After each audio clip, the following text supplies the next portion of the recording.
Welcome to the GreatBase Tennis Podcast, episode 247. I'm Steve Smith, and you are? Ivan Ozerets. And a regular now. Who's the guy on the line? Dave Anderson. Dave Anderson. Kind of like Norm from Cheers. That's right. Actually, it's the other guy, though. Woody Harrelson. Woody Harrelson. You look like him when you were young, and now you look like him when you're old. Yeah, I've been told that many times. Yeah. Woody Harrelson. We promised to our listeners is that we're going to start, after we round in the corner, we're getting towards 5 years, is we're going to do mugshots. But I thought you had to buy a toupee, but then your wife told me that you're scheduled a trip to Turkey. That's where you're getting it done. Is that right? Yeah, they created a new one for me there. It's called a three-pay. And it's an advanced version of the toupee. So, I'm excited about it. Full head of hair by episode 250 or whatever the 5-year mark is. Yeah. And then we got to bring your Minot, North Dakota, Freddie Foreman out of the woodwork. Compare your That'd hair. Be a good one. Compare your hair to his hair. Yeah, we could compare a lot of things, Fred and I. But, that might be offline. Maybe even after 5 years, we could go. We've been trying to be G. We could step it up to go PG. Some of these podcasts they're too much. F this and F that. Our topic tonight is tennis camps. I thought the first session we'll just have an overview, and I know a lot of people have asked us to circle back and talk about basics. So let's do that. We're approaching summer. Yvonne, why don't you say a few things about what you're doing with the ITA, Intercollegiate Tennis Association? Well, we have been working with them for a little bit now. The first project we did with them in recent times, we partnered with them and Coach Dave Secker from NC State to produce, I believe it was 4 educational videos regarding video analysis and video review that was sent to coaches around the country that were interested, and then to follow up, we are continuing to work with them by producing a summer refresher course, a supplemental course for those very same coaches, so they can use them in their tennis camps during the summer or to share around the campus, just to promote good information about the game. Oh, thanks. We have to circle back. Yvonne, young Yvonne, only a quarter of a century old. Do you know what I was referring to when I said Cheers? Cheers, no. Yeah. The TV show. There's lots of countries where that's how they say goodbye is Cheers. People sign off on a letter, Cheers. Dave, tell him, educate this young man. What's Cheers? It's a incredible sitcom about a place, kind of like in the theme song. You know, you want to go to a place where everybody knows your name, and a great cast of characters. And there's been a couple of spin-offs from that particular sitcom, Frasier. Kelsey Grammer, Ted Danson, Woody Harrelson. Can't remember, Rhea Perlman, I think, is the gal behind this. Yeah, and then the Kirstie Alley, who passed away from cancer. And then there were some others. I can't remember Norm and all of their names. Shelley before Christy. Shelley Duvall. Yeah. With that was a character's name, right? That was not her. Yeah. The blonde. Yeah. Yeah. With, Shelley Duvall. Yeah. And then Norm. It was. I don't remember watching it.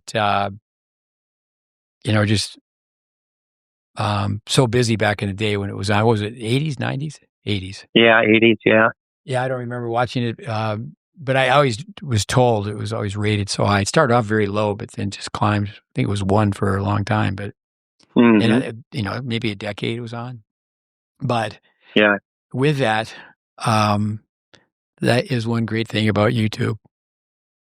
I do think some tennis players, they could help lighten the mood. lower the anxiety level if they were watching a little bit of Cheers. Intercollegiate Tennis Association. Talking about going back in time.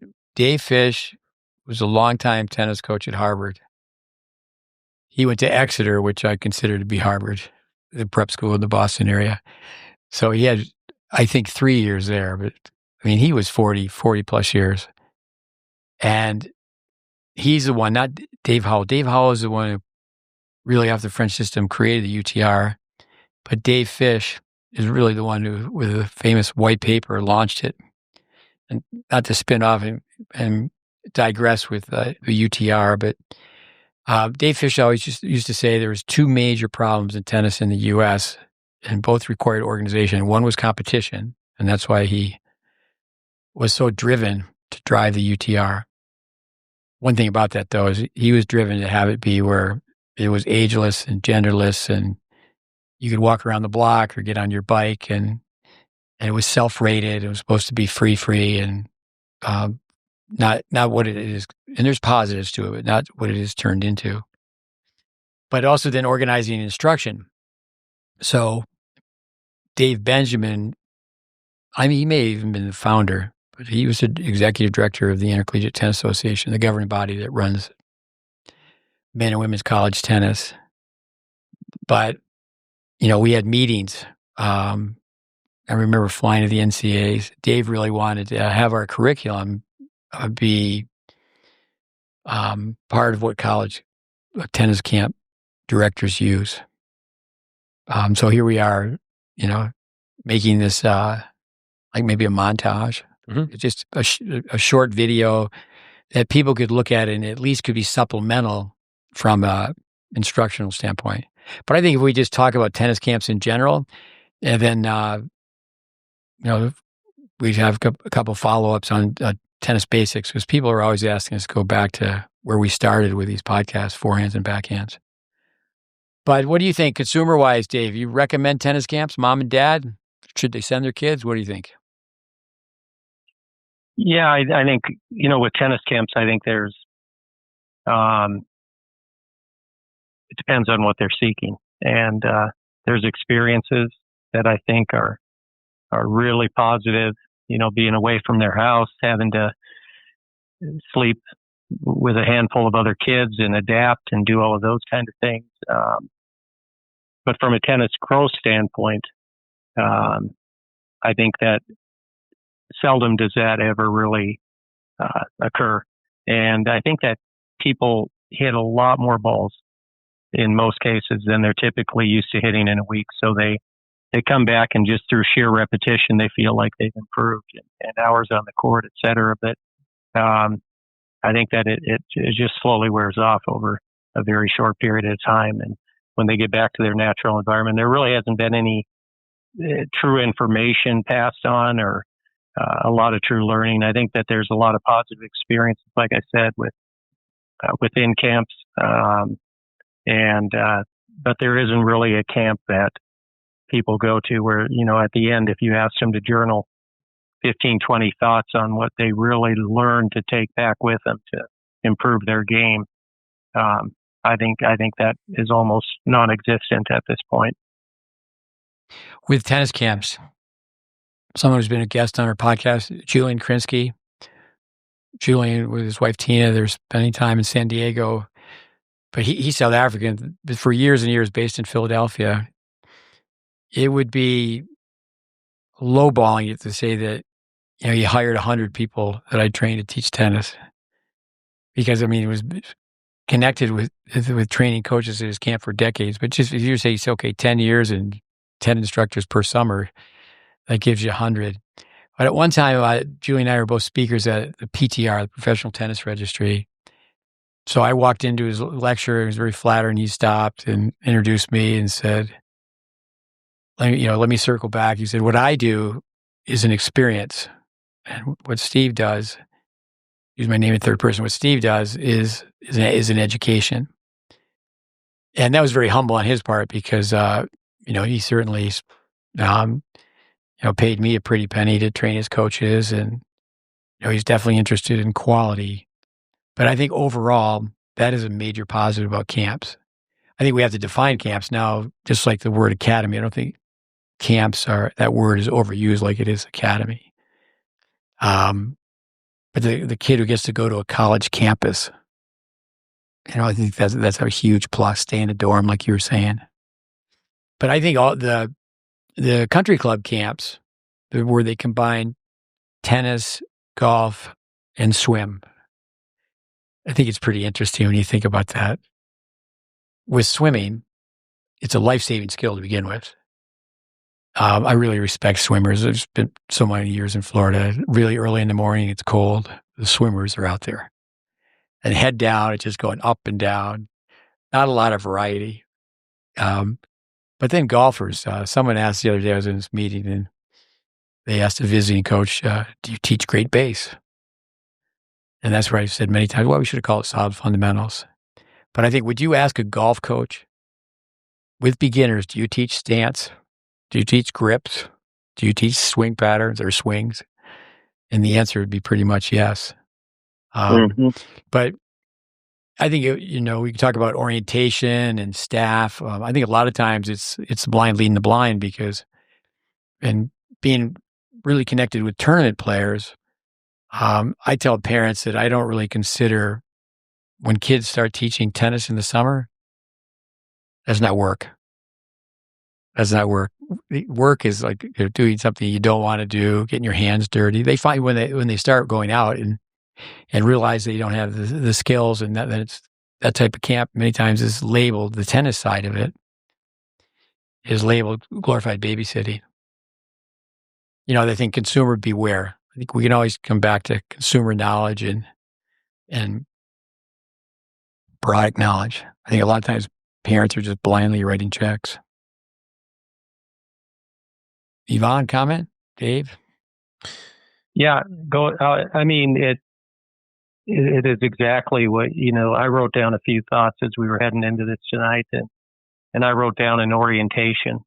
A lot of people are walking onto a new facility to be a teacher or coach or counselor or whatever this summer, and there's really no true orientation other than a few logistical things.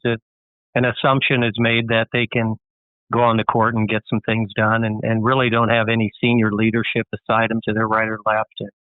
And I think that summer camps, and it seems like that word was bigger. It kind of, the connotation of that phrase, summer camps, was bigger back in the 70s, 80s. I just remember looking through the tennis magazine back then, and seeing all the different ads for all the camps. But it's almost treated like in an equivalent manner to where many people treat early childhood or tiny tots. They just throw an experience at it, and hopefully you retain a few. But I feel like they're treated in a very, very similar manner, and not given the respect that they need, especially with the state of the game tennis is in. We need to, we need to lead every beginner by the hand down this path to be able to keep them in the sport and get more and more and more people into it. Well, at Tyler Junior College, it comes up quite often where we studied tennis together. So we were really fortunate to have a wing of a building, first floor, right next to the courts. You walk in and had a large office. Around the corner had a stringing room, and then we had 2 rooms to lecture. And the room closest to the courts had these large cupboards. And what we would do, and back in the day, Dave, you mentioned Tennis Magazine, World Tennis and Tennis. We no longer have Gladys Heldman's World Tennis. But, young people today wouldn't even really know what a telephone book is. But it was it felt like you had a small telephone book when you were looking through Tennis Magazine. And there were so many ads. And we would send out for the brochures of every ad. But backing up before, that was the 80s. But in the 70s, I was told when I first got into tennis, you got to be a player. And that was appealing to me, to go hit balls and learn how to play. And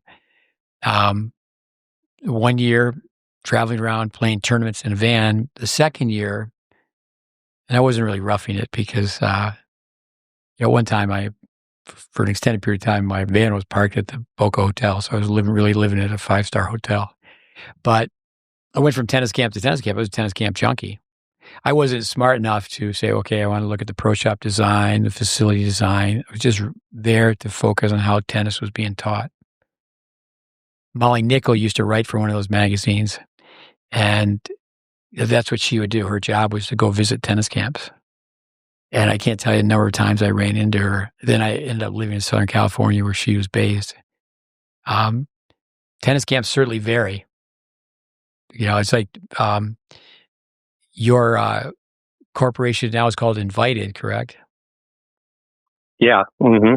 And I've always said, maybe the number's higher now. That at one time they controlled the most courts of any company in the United States. I think they may be number 2 now, but that company, Turin, Yep. the golf company. But yeah. Anyway, I've always said about your corporation is that if they have 200 directors, the culture for each place is determined by the director. And the same thing with the camp. I would say most college tennis camps, unfortunately, it's really changed where, the college coaches can't say it straight across the board, but they're not really that connected to the camp. Their mission is to have a winning tennis team. I liked it back in the day where college players would actually work the camp, and I think it really helped them with their games. Yeah, I mean it certainly is. It's part of the package for the college coaches to run a great camp and gain additional income, towards their package. And I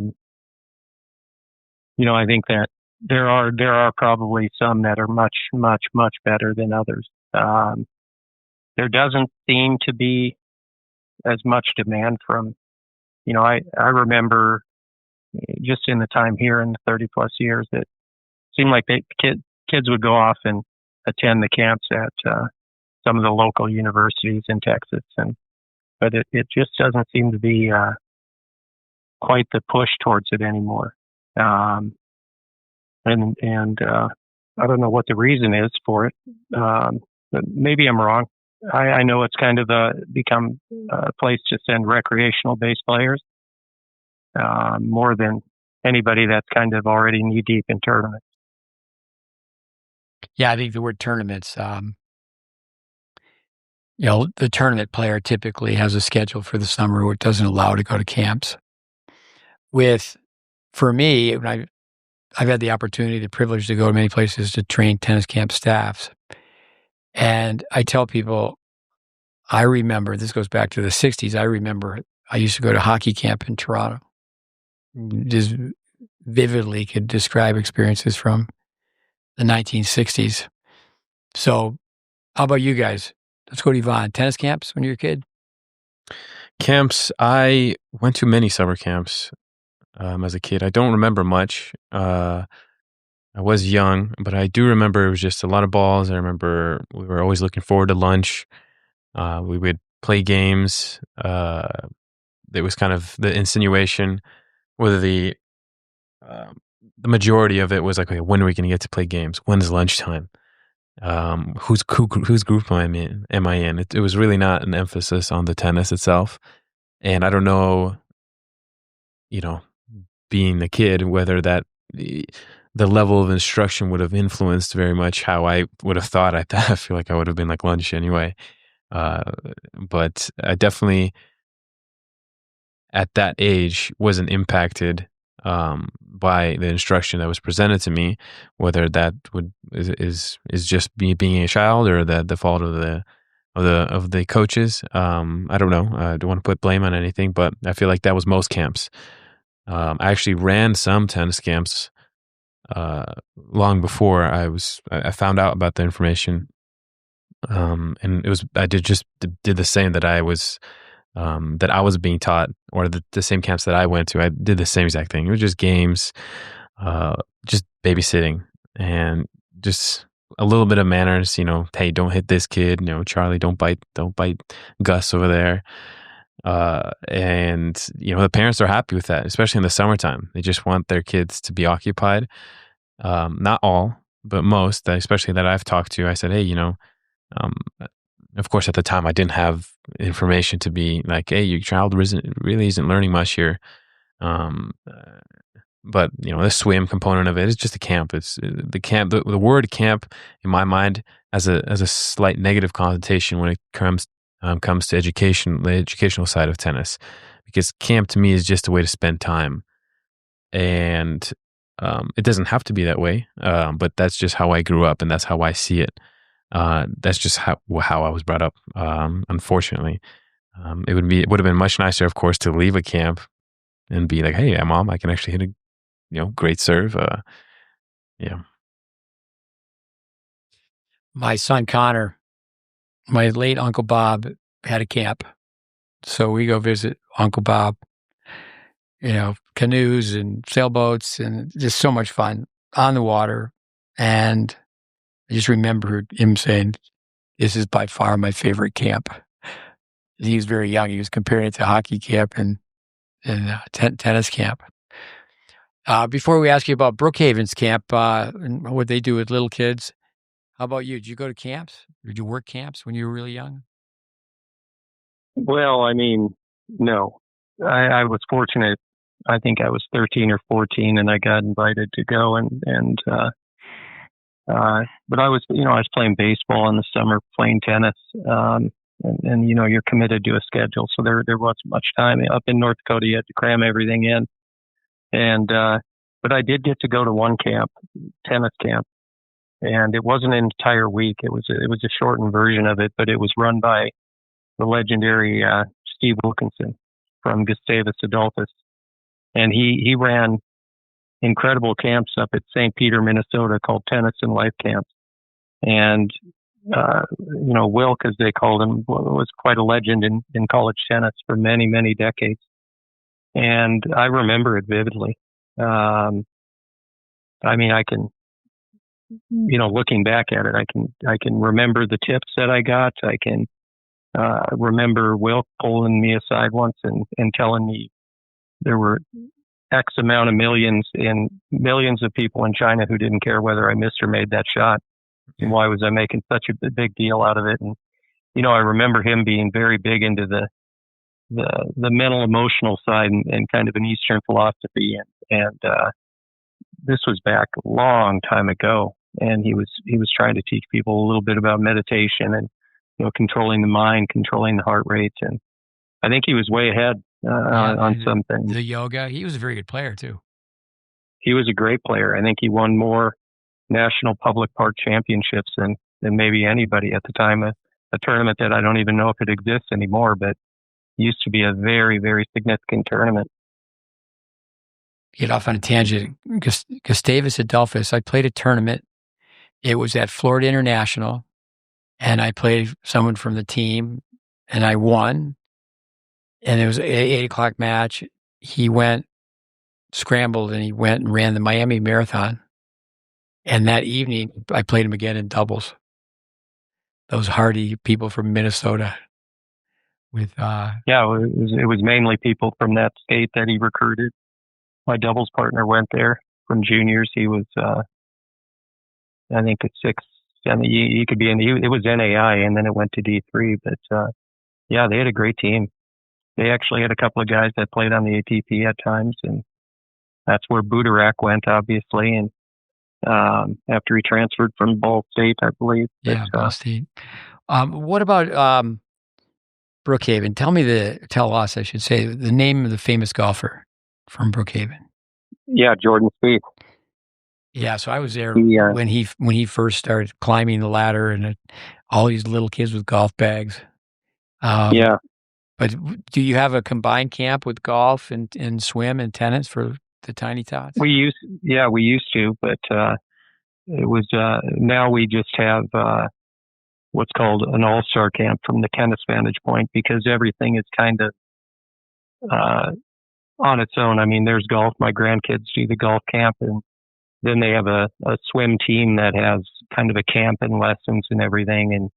And then we have a, kind of entry level camp experience for kids called the All-Star Camp, and it runs half day is all. We used to run it full day and just found it was too much in the Texas heat for these kids. But I think for 10 years we did a combined camp where they'd go over to the golf, and it was kind of organized by us, and then we would include the golf, and the swimming was just monitored by our camp counselor. But we just found logistically it was easier. Everybody kind of does their own thing, and people can make a whole day experience out of it at the golf, and then go to swimming, and then do the tennis. And it's worked quite well.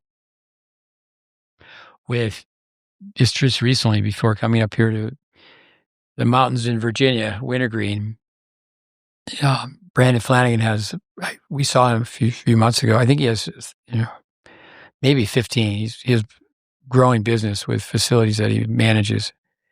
But he had a private school, on that campus, and they had camps during the holidays and the spring break, and where the kids never went outside. It was just computer camp. I know kids go to camp for chess. Coming back to Julian Krinsky, at one point, I think 2008, when the economy went down, he was very, very clever and building the base of his business, SAT camp, cooking camp. He had a camp based on the book Moneyball, where kids went in and, he got MBA students from the Wharton School, Penn University, and they were teaching kids how to be sports agents. So there is a lot to choose from. But yeah, I think that more kids stay home than in years past. It's not like they're venturing out and going to camps, like you said. Yeah, the boarding ones for sure. I mean, here in Dallas, I know there's just, it began in December. I mean, brochures start getting sent out. You see so much in the mail. And there's everything. I mean, robotics, anything you can imagine, there's a camp for. But the tennis camp, it's just a small offering in our kind of summer activities. And kids typically go to that for a week, and then they end up integrating into the actual academy programs at some level, grassroots level. I was always impressed with Julian Krinsky's camp because he had many off-court personnel. They worked the camp year-round. In other words, the marketing, just all the different aspects that have to be touched upon, organized from A to Z. I ran a camp, Tyler Junior College. At first, when I was there, it was owned by the coach of the team. And one thing that he did from a recruiting standpoint is he just hired high school coaches, and then he gave them a percentage of the business for every high school player they'd bring in. So it's interesting to think about the business aspects of camps. But we had a 9-month orientation. Yeah, I think some people don't have 9 minutes, but it wasn't required, but to have the kids stay on campus and teach. We got to the point where I don't know, maybe we needed, we used to take 64 students. One week we ran the national tournament, NJCAs, and then it was 4 weeks of camp. And we would take 64 and no more. And it would just be booked. And of course, that's based on beds as well. But to have 9 months to train people, we filmed, if somebody be there for a week, they're filmed 3 times. Doesn't really take that much to film, but the organization, the skill set and how to get that done. But I do think that, too many times, it's young people that played a respectable level of high school tennis, and they have a very outgoing personality. That's enough to qualify for being an instructor on the camp staff. Yeah, I remember the summer internships we had to do from Tennis Tech. And the first year I went down to Nukes, and, I really knew nothing at that point. I had, gone through 2 semesters of the training with you, and but I was definitely the one-eyed man in the land of the blind when I got down there in terms of my peer group of coaches. And, I felt like I was really at the complete entry level, but the other people were, if I was at entry level, they were underneath where I was in terms of their experience. And we were, we were pros, we were counselors, camp counselors, whatever you want to call it. And, it is kind of like I said, I think that the experience is what, there's people that just make friends. And I have a kid here that I coach, and, he'd been going to a particular camp summer after summer.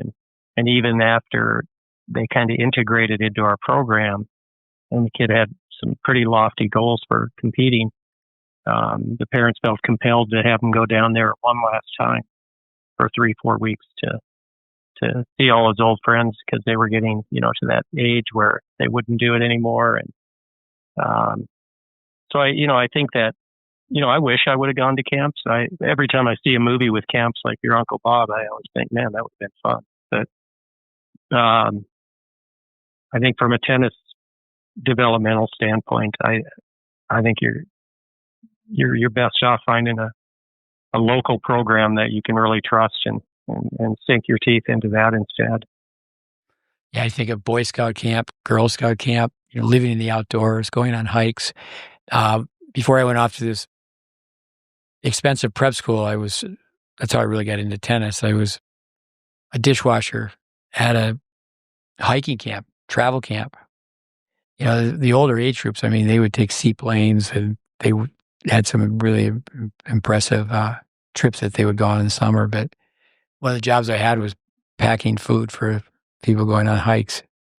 So there are so many different types of camps. So that's how I was first introduced to tennis. Before that, I thought a tennis court was for street hockey. But when I went to hockey camp, because my father was a hobby coach and older brothers, I was one of the only hockey players who was listening to figure skaters. It was a new thing to bring power skating into hockey, and it really revolutionized the sport. Everybody can fly now. Just the speed of the game. But in hockey, I always say if you can't skate, you can't play. But in tennis, anything goes. I was talking to some golf people the other day, and you have to remember, in golf, you're playing against the course. And scariest thing in tennis is you're playing against the person on the other side of the net. And people have to be in the game for a long, long, long time before they realize they haven't really played at a high competitive level. Especially in juniors. Kids have to, most kids they're out of their teenage years before they really find out how competitive tennis is. There's a difference between a child playing an adult. You think a boy versus a man. But I think with value for money, what do you think, Yvonne? We'll put the pressure on you. Were you given value for money when you were directing camps? No. And being in the tennis camps, I don't think so. Your parents, what they got out of it? Yeah. Reminiscing on the tennis camp experiences that I've been part of and coached in, I just remember all the coaches taught something different. And not just me, everyone around me couldn't make that logical leap. Like, okay, isn't that a little strange that, we're teaching the same sport, but every coach is saying something different, like literally a court across. And, I was guilty of it too. I didn't know better.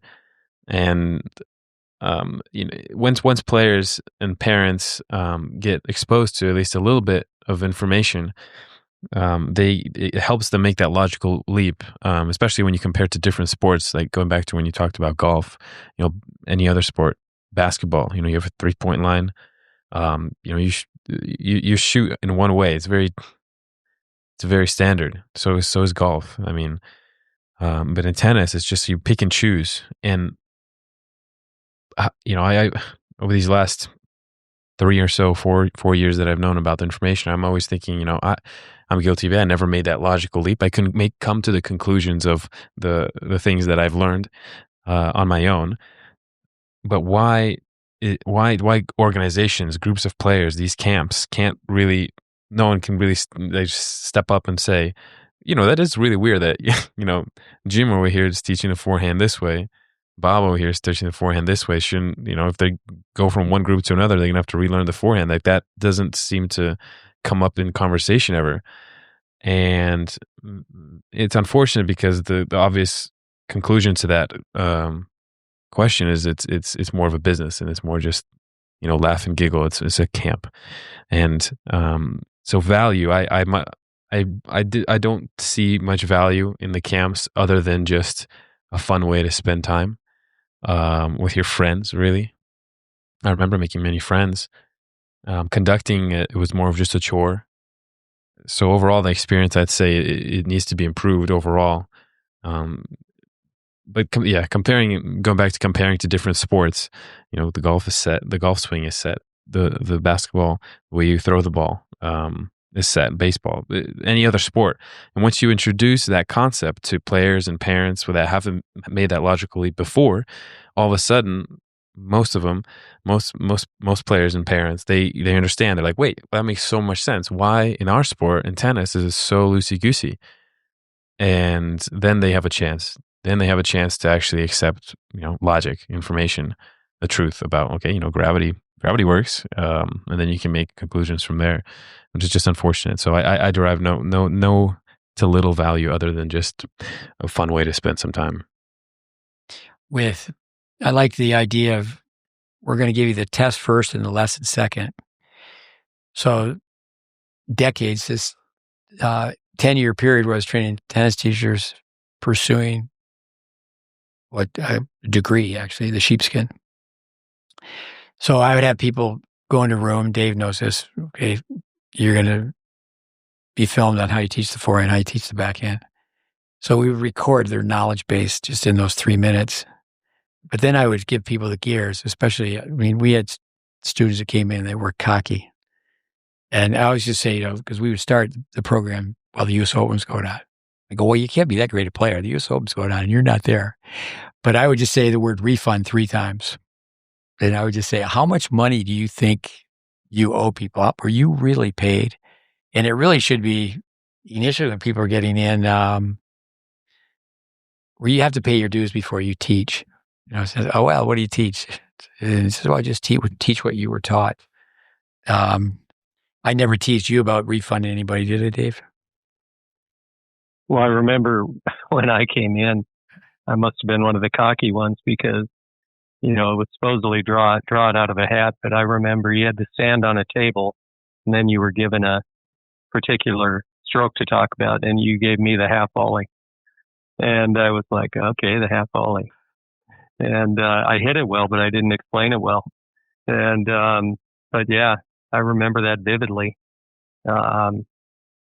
It's funny that it just brought back a thought because in the first few days, you just got a feel for where everybody was when we came through the doors. And I remember Tom Gilly, who was ahead of me a year, and but my coach up in Minot, actually, I don't talk about Jerry Lyon much, but, from age 8 to 18, and he was a USPTR certified pro. He was really influenced by Vandermeer. He went out to Vandermeer several times, and he was a tennis fanatic. He traveled to Wimbledon to watch, and so I remember coming down, and we were, on the courts, and we were supposed to give small group lessons.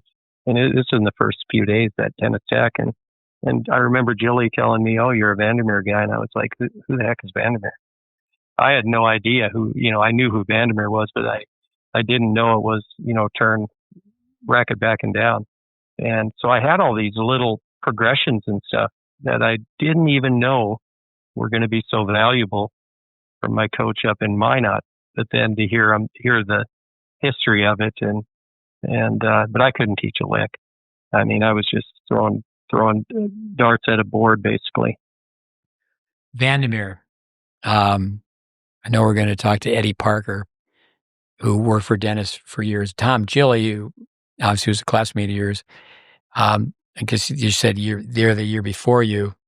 What a brilliant guy. I remember, seriously, his reading level from our library, take 3 books a weekend, read all 3 of them. He ran Vandermeer's program, like the World Class Academy, whatever it was called. I would guess for 15 years anyway. With tennis camps, I was just telling this story yesterday. We do this course this drill called the tiebreaker test. And at Deerfield Tennis Academy, Deerfield, Massachusetts, All-American Sports, a company that Nick Bollettieri had a lot to do with the start of it. And Bollettieri and Hopman worked at the same facility. Hopman was in charge of the juniors and Bollettieri in charge of the adults. But it was just simply called the 6-ball drill. And, I'm a rookie, but I'm just thinking to myself, there has to be more to it than this. Because I just felt like an auctioneer, or better yet, the person who calls the horse race. And how fast they say, it's a cross-court forehand, and now it's a cross-court backhand. Now I'll play it down the line approach shot. And, the next kid would go through, cross-court volley, and a cross-court volley, and now an overhead. And you absolutely, nothing but the drill. Okay, feed the ball from here. There was no targets, no technical input. But Yvonne and our listeners, Dave would know, we used to take an entire morning lab, 3 hours for 5 days, and run the same drill. So we did the same drill once a year for 15 hours. And, we added how Jim Lair would teach people to hold the racket up and what you do with your dominant hand, increasing the blood flow and eyes to the strings, and then how you wait in line, how you look straight ahead, no talking in line, and targets. And, we have a lot of fun making that the quadrant tournament. One thing through camps that we brought up on one podcast said, the 2 most important things that could really help American tennis is, I think, if we had form tournaments and if we had target tournaments and we give out prizes. I think that, I know the USA years ago, I remember meeting with Paul Rodert, who was a gopher for Gideon Arrow, and I was a gopher for Vic Braden. Go for the clipboard, go for the cup of coffee. And they had this huge poster. It was posted everywhere all over the United States. I said, what did it cost to make that poster? What did it cost to distribute that poster? It was stage development. The photos they had of the players from one stage to the next, it was like, uh-oh. And, but I think if they had posters around the United States with the top players of the day, or even some from yesteryear. I mean, we did that one time with a silhouette of Don Budge, Rod Laver, help me out, was Federer, Sampras, 4 pretty good players, and just showed all 4 of them at the impact point on one hand and backhand, and it was like ditto. And that's what people don't get, the teaching fundamentals. I think of John Wooden, the late John Wooden from UCLA. One of the reasons that UCLA had so many coaches after him is when he left, when he retired as a coach, he kept his camp. He kept his camp. And years ago, one thing that was a plus in many ways is that college coaches, they made more money off their camp than they did off salary. So they were really focused on having a successful camp. I think that young people who work at a camp, I like the term bank hours. When you work at a camp, you should still work on your game. But what happens when people start teaching tennis, they're newbies, and they think they're working on their game, and they're not. And they're tired by the end of the day. They're out there, and it's work. I've said this before, is that if you don't know what you're doing, a beginning tennis instructor, it's pretty much like pushing a lawnmower that doesn't have a blade. It's hot. it's sweaty, or you end up sweating, but when you're done, you haven't accomplished anything. But that's one nice thing about mowing a lawn. If it's got a lawn, it has a blade. When you're done, you can look back, go, okay, this looks a little bit better. I think documenting development and, marking improvement, the 3 E's, we've covered that. It needs to be, entertainment, enjoyment. It's got to be fun. But there has to be education and exercise. Here at Wintergreen, there's a camp down at the bottom of the mountain. There's 4 clay courts. Overall, they get 45 holes of golf, swimming pool, and even if it's a recreational camp, and some with young kids coming out, they're 6, 7 years old, and even at the end of the camp, if they're a complete beginner, you don't have to point a camera at them. But if they played some, if they've been taught to serve, is to film them, and then you need to contact the parents. And we do have people that do that with our free education, the educational content. And we're going to get around to doing it where we're going to have a newsletter, ins and outs. I get sent so many clips. I'm really on a daily basis, fun stories that show progression. Let's do this. We could sign off on this one, but let's do 2 more things. And then I think one thing, by talking about tennis camps, we can come back, and people have asked us to go through basics, review basics. So we think tennis camps, but a couple stories, but also parents. What advice for parents? Kids going to go off to tennis camp. What would you say, Yvonne? Again, I'm just trying to draw on my own experiences, what I would have liked to have heard maybe from my parents going into the tennis camp. One problem is, not along with the players, the parents, they don't know what they don't know. They don't have product knowledge. And it's not like, they snap their fingers, they're going to get it. So only through observation and really understanding of, really just questioning whether or not this camp is what it means to their child, to their player. Will they recognize, like, hey, this is just, a babysitting experience for them. I don't really think they're learning anything. But it has to, from the point of view of a parent, if they see that, either A, if, they can leave them in there if that's all they want, but if they really want their kids to have some progress in tennis, which I'm sure most parents would like, if they're giving them off to a tennis camp, then they have to reconsider, because that camp's not going to change at the snap of a finger. And find a camp not for tennis, but take soccer or something else, and then do tennis lessons on the side, and hopefully then the next coach or set of coaches will have more information. So from the point of view of the parents, again, from experience, players are just dropped off, and it's like, okay, go ahead, and then I'll pick you up at whatever time, 3, after swim, half days, full days. I remember now, the pricing, who gets lunch and not. What do you have for lunch? Sometimes you pack your own lunch. Sometimes they make lunch.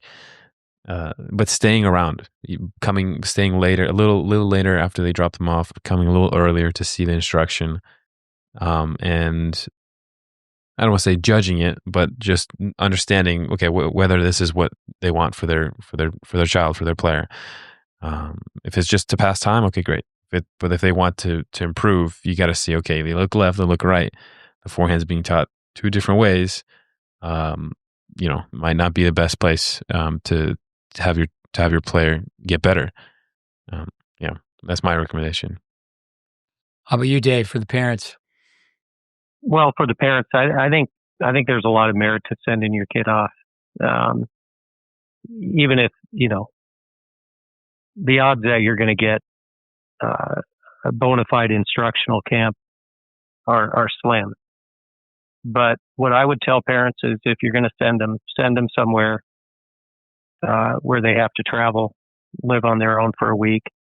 Drop them off at the airport. Let them learn to navigate life a little bit, in a safe manner, and limit the communication.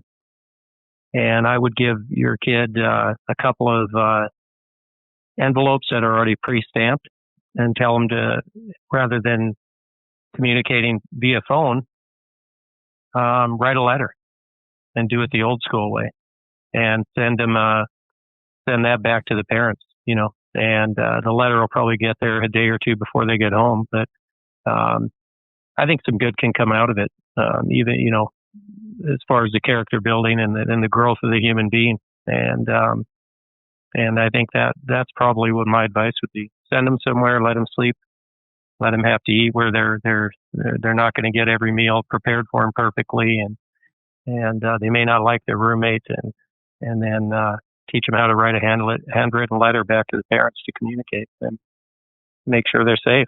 Right to grandparents. That's great. I remember my mother telling me that my grandparents, it was so great for them to get a letter. And I remember for the longest time, really up to when they passed away, I wrote a letter a week. So many things. It's great that you mentioned that. With, that it's worth it. It's worth it just to cut the umbilical cord and have them go away. You have something to say? Yeah, so that brought back a memory. Astro Camp. There's this place in California, Astro Camp, and all of my sixth grade friends were so excited to go there, and it was a yearly trip that we took. Maybe it was sixth grade. I'm not sure. I don't remember. But you were sent off for a week up on some mountain.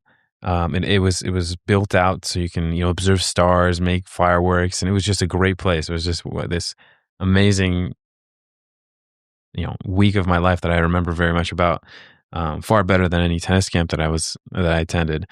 And as you were talking, Dave, it reminded me of how much I learned that my parents do for me. I'm like, oh, I have to make food for myself. I have to wash clothes. I have to, communicate. Where do we go? I mean, usually everything before then was done for me. It's like, okay, here's your food. Here's your bedtime. This is your toothbrush, your toothpaste. You have to go here at this time. And then all of a sudden, boom, there's just one supervisor and 30 kids. It's all on your own. You got to figure it out. And I remember that impacted me a lot coming home. And I'm like, man, Mom, you do a lot for me. I never know that. Yeah. Thanks. Yeah. I remember being at boarding school and, my mother's checking on this and checking on that. You have this, you have that. But then when my parents left, I didn't know one person there. And the sooner the better people go through that type of experience. I think what you said about leaving the cell phone home is so good. With, I think it's great you said too, and just to echo that, it's worth it even if it's not bona fide instruction. Let me tell a story about Dennis Vandermeer, but I have to tell him about myself first because, being a troublemaker at camp. So I'm at this camp in Toronto, and in Canada, they have curling rinks. I was kind of like shuffleboard on ice. And what they've done is they shut down the curling rinks and they've put up plywood sides, and it's barracks. It's not too fancy. And if it was one, there was 150 kids. At the time, Bobby Hall was like one of the most famous players in the world. So everybody's lights out, quiet down. And I yell out, it's really quiet. I yell as loud as I can, Bobby Hall's in the lobby. And every kid got out of bed. The building was on fire. and I thought I was so clever. And the counselors were football players. And of course they knew it was me. I don't think anybody ratted me out. They just knew it was me. And, in my underwear, and I must have weighed 90 pounds, and I had to carry a fire extinguisher over my head and walk laps barefoot on the hockey rink. And I one time threw a radish, and I never liked radishes. I can remember them this doesn't happen anymore, like a bowl of popcorn. They put a bowl of radishes in front of me. I had to eat every radish. Sure. But Dennis Vandermeer, I know the junior that was just a pain and was complaining. And Dennis called his father up and said, da-da-da-da, da-da-da-da. And he basically said to the man, he goes, "You must be a jerk." Use a little stronger word, because your kid's a jerk. And I want to tell you, the camp costs this amount of money. He goes, "I wrote a check. It's in your son's pocket, and you better get to the Dallas airport in 2 hours because he's going to be there." And I think those days have gone away as well. But let's do this. Dave, you had a story you want to share about camps?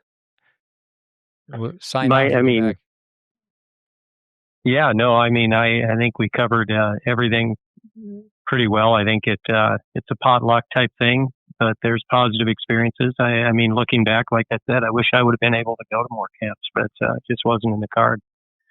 And I think that in an era where I certainly think that parents get a hard knock, whether deserved or not, for helicopter parenting and being too over involved. I think that having the ability to send your kid somewhere and detaching, like you said, cutting the umbilical cord a little bit and helping them grow as a human being, I think that there's a place for everything. And I think that camps can really fill that void.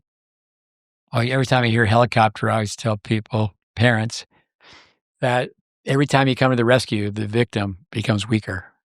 But it's not really helicopter parent, it's submarine parent. You're just taking your kid down, down, down, down. But camp is just a term, it could be academy, it could be school. So it can't be typecasted. Obviously, you have to investigate what the camp's all about. I was fortunate to be in Moscow many times, and I was just told it's a running camp. And all you do is you just drop your kid off. You could be the very first day. It's like, no, you take your child there and they just run. And initially it's like, okay, this is a warm-up routine, but then they just have them run a few laps. And it's like asking a kid to get down and do some push-ups. I mean, I tell kids all the time, you are defining yourself at this moment. And you can't do push-ups, come on. But yeah, running camps I think there is the fun factor. I think we come back to, I know people want to talk about basics, so we'll do that, the fundamentals, how to run a camp. But capitalism is not perfect. I think Yvonne's used the term business. In the end, any type of tennis instructional program should be, people first and profit second. And I think people running camps, you want to end up having a really good reputation. I do think a lot of times camps are successful because of location. We used to, years ago, we all use Howard Johnson restaurants, hotels. Yvonne, good place to go get ice cream. And the rule of business for Howard Johnson's was, number one was location, location, location. And a lot of camps are successful because of the location. Yeah, it's like talking to you and David Getz. He said it'd be really tough marketing, but to say, okay, we're going to run a tennis academy in North Dakota. But anyway, great for doing this overview tennis camps. We'll talk more about it in the next segment. Dave, thanks. Sounds good. Listeners, thanks. Okay. Thank you, Dave. Appreciate it. Have a good night. Right, Bye-bye.